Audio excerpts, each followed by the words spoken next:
Welcome to Wrong Time Watch. My name is Kevin, and today we're taking a quick look at the Sonar Nostalgia New York and I guess it's my wife's Cartier Tank Solo 3169. I bought this used a while ago, and I was going to sell it, and I made the mistake of showing it to my wife before I sell it. As I usually do, I'll just say, hey, check this out, let me know what you think, and well, she added it to her collection. So anyway, let's do a quick look between these two watches. You can see some obvious similarities here, right? Hour and minute hand only, the rectangular shape, and well, that's probably about it for the similarities, but you really don't see that many rectangular watches. These are both what I would consider dress watches. Cartier Tank, I believe the first one came out in 1908, somewhere around there. Maybe it was 1911. I don't exactly remember, but well over 100 years old for the Cartier Tank design. I believe these are around $3,000 used in the current market. I don't know what these were when they were new, but it does have a quartz movement, sapphire crystal. The water resistance, it just says water resistant, so that normally means about hand wash only.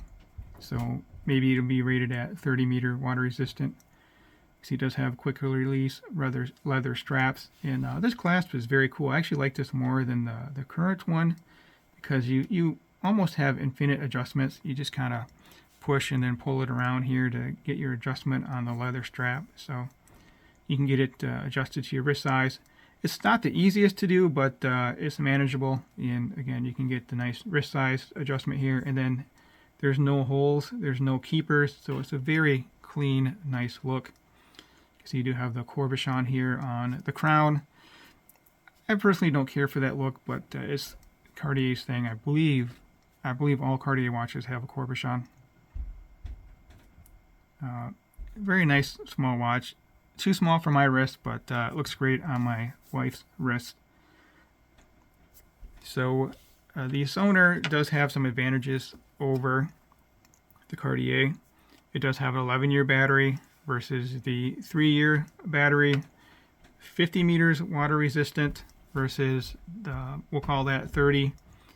They both have sapphire crystals. This one has an anti-reflective coating. This is I would call it a curved crystal, but someone calls it a domed crystal. So you see the crystal matches the curvature of the case back here. Cartier is flat as can be, and I do prefer flat crystals. A little easier to tell the time on this watch too. It's black on silver, and then the hands are heat treated blued. But again, quite a bit of a price difference. These right now are available for pre-order for $265. MSRP will go up to $535 after February the 29th. These used around $3,000, so what is that, 6 times? Not too good with math. I'll just call it 6 times the price. Dimensions of the Cartier, lug tip to lug tip, 34.6. The width is 27.3. Thickness, it's amazingly thin at 5.5 millimeter. 20 millimeter lug width, and this strap does taper down to 17. Very cool deployant clasp, and this one is just held in by friction, so I'm not sure which is the better friction type system. I mean, they both work, so nice solid snap with both of them. I do like the adjustment system on this one quite a bit more, but again, it's quite a bit more expensive, and this works out pretty well. So I believe this is a prototype leather strap. This is not on the Sonar website. I'll leave a link in the description below. They have plain black, black alligator, dark brown, and light brown alligator pattern, not actual alligator, but alligator pattern straps, and then they have a mesh strap option as well. I gotta see if I should buy an aftermarket 20 millimeter mesh strap and try it on both of these. I bet both of these watches will look great on a mesh strap. But this leather is very soft, and this leather is very soft as well. So dimensions of this, looking at 40 for the tip to tip versus 35 on the Cartier. And then the width is 28, which is essentially the same width as this. So these are the same width. I thought this one was quite a bit narrower, but I guess it's not. But the dial size, Cartier might have a little bit larger of a dial actually, but very close in size. I'll hold it so you can see it instead of me seeing it. The thickness on this is 2 millimeter thicker at 5.5, but you do have that, well, it's still the thickness is the thickness. I would say we do have the curvature here, so it may fit the wrist a little bit better, but I'll show that here in a moment. 20 millimeter lug width, tapering down to 18, 4.4 millimeter crown, and 54 grams. So let me get this on wrist. Let me know in the comment section what you think of this watch and the Cartier Tank as well. It's a classic watch. I just can't, the size of that Cartier Tank is just a little bit small for my preference, but then the extra large is too big. So could just be a me problem or just the way the rectangular watches look on my wrist.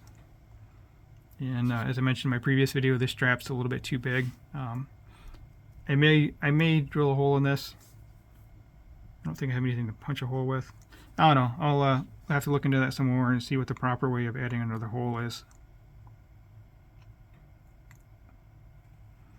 So here this is on my wrist. Let me zoom out, give a little bit better perspective here.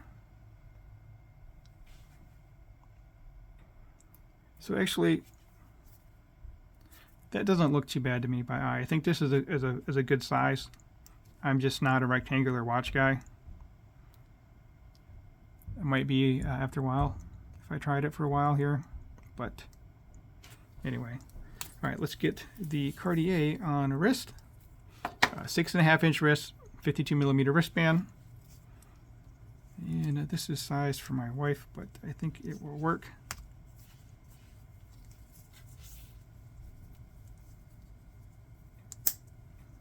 Super comfortable watch.